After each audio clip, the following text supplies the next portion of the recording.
Hello again, art lovers, and welcome back to Figure Study, where we appreciate the form in Transformers. Now, today, going back a little bit further to, further than I normally have with some of the figures I've covered before, I'm going to be talking about Transformers animated Soundwave. Stay.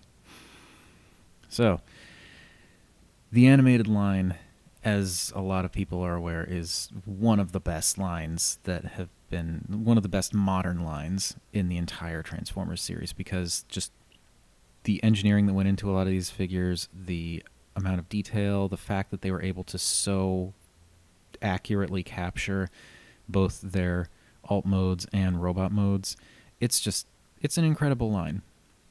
And I regret that I only have a couple of figures from that line. I'm trying to get my hands on RC, but she's kind of expensive. And I regret the fact that I didn't get her when I saw her in Toys R Us like years ago, but whatever.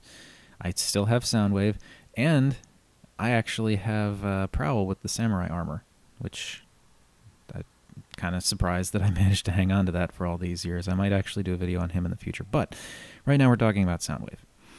And Soundwave is really interesting. I was kind of a little bit put off originally in the cartoon about how they turned him into a car, because, it's Soundwave. But I thought it was really cool how they sort of kept all of these little details that just scream boombox. I mean, the sides of the doors look like freaking tape decks. The bumper looks like, the fast forward and play and pause and stop buttons on a Walkman. It's just very, very cool amounts of detail. The back also, it's unfortunately not painted, but the back even has like the little equalizer and what could be speakers. Now, I'm not a fan of this kind of car in general. Just like out in the real world, it reminds me of a Scion, and I think Scions look kind of stupid. But for Soundwave, I think this really fits. I mean, his original alt mode, he was a tape deck. He was a brick. And this car is basically a brick. And it's got tape deck features all over it. It's even got the little power symbol on the top.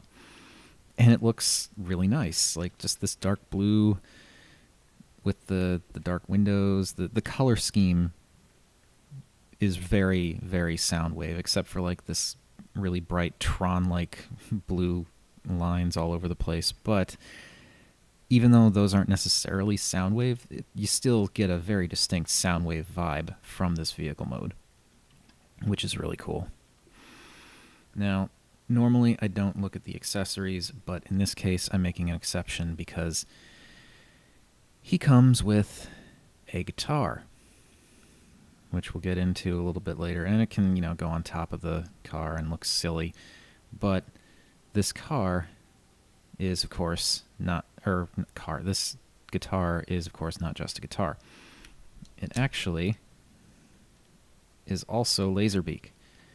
And that is just fantastic to me. I mean, it's a guitar, and he's a musically inclined robot, which, I mean, in the cartoon he's musically inclined, and the guitar fits so well, but, like, this Laserbeak does a really good job of just saying, hey, I'm Laserbeak. Like, even though it's a guitar instead of a tape, this is so Laserbeak, and it's so great. Like, I'm just always in awe of what they managed to pull off in the animated line. And there's all these little details, the individual strings, the buttons and possibly knobs on the side. I mean, I'm not too familiar with the anatomy of a guitar, but, guitar mode has a lot of little impressive details to it. And Laserbeak mode is pretty much the exact same details, only you get a little bit more of the head, which could use a little bit of paint around the eyes, I think. But other than that, it looks good, and I really, really dig this accessory. And now we're going to make him a guitar again, and we're going to get back to Soundwave, because this is all about Soundwave.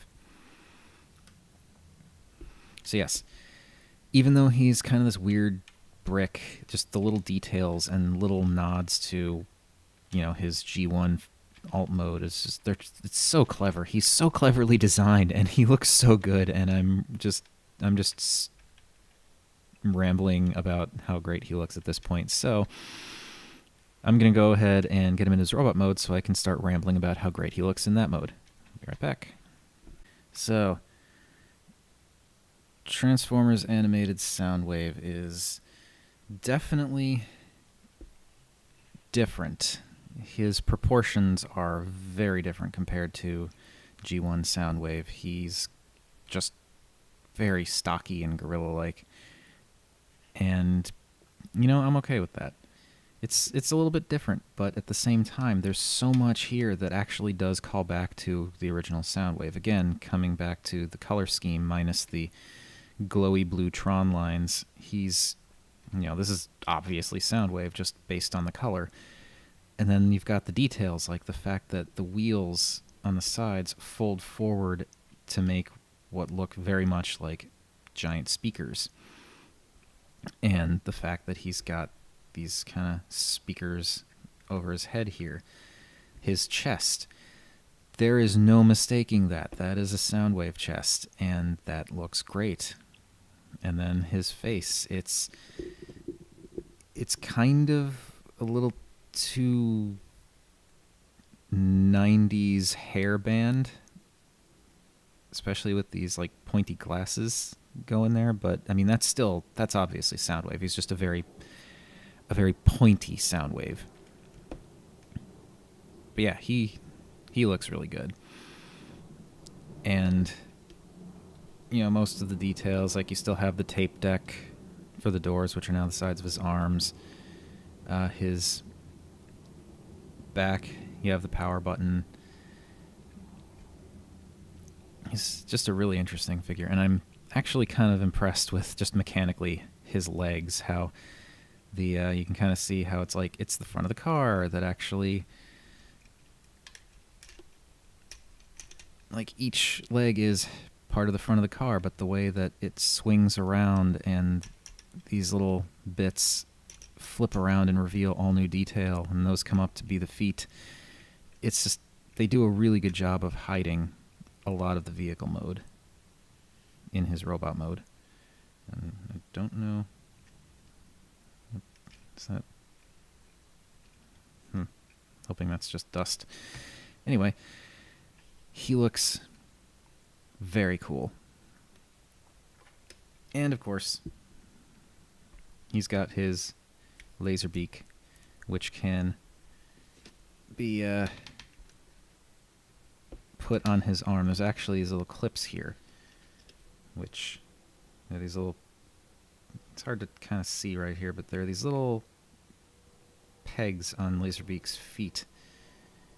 And if you keep it on camera, if you line them up right, he just kind of clips right in there.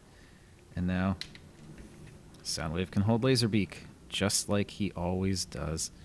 And it's great. But Laserbeak is also a guitar. And as absolutely silly as it is, I kind of love the fact that you can do this. And again, I know I don't normally talk about the accessories, but this is so kind of tantamount to to the figure. So you've got these pegs here and a little hole in his forearm there. You just squeeze that in, kind of position things, and you can totally have Soundwave, if I can get this positioned all right, you can totally have Soundwave shredding on the guitar, and I think it's completely ridiculous and just absolutely bonkers, and I love it. It's so absurd in just the best way.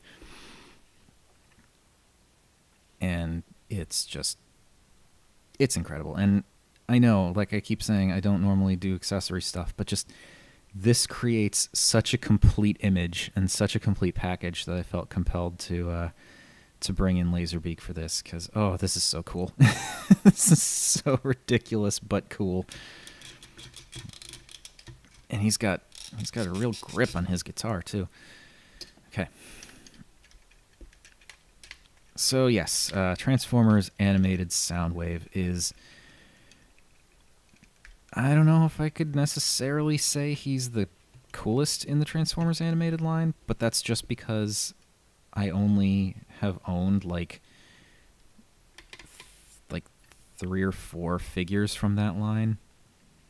Blackout looks really cool, but I'm not spending $100 and some on that. That's just ridiculous. But yeah, he is so cool. It's just, again, like the way they were able to rework his alternate form identity and keep it like his original G1 counterpart is just so incredible. And even though, yes, he definitely looks different in robot mode, he looks like Soundwave.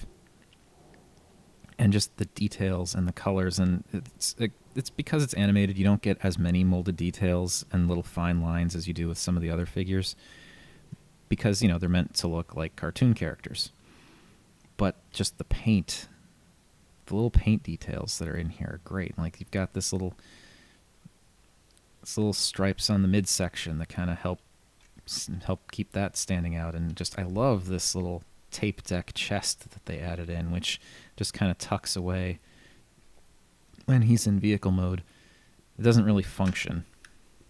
Like, if you open it, there's nothing in there, but it looks the part, and it looks so cool. And I do really like how these wheels end up folding out to make speaker shoulders. And yeah, he's a resounding success in my book. He is a fantastic job of reimagining Soundwave while still paying enough homage to the original Soundwave. I really, really like this guy. So anyway, that has been my look at the Transformers animated Soundwave. As per usual, feel free to like, comment, subscribe. Any combination of those 3 would be superior. I don't know, I had to. And remember, as always, art is more than meets the eye.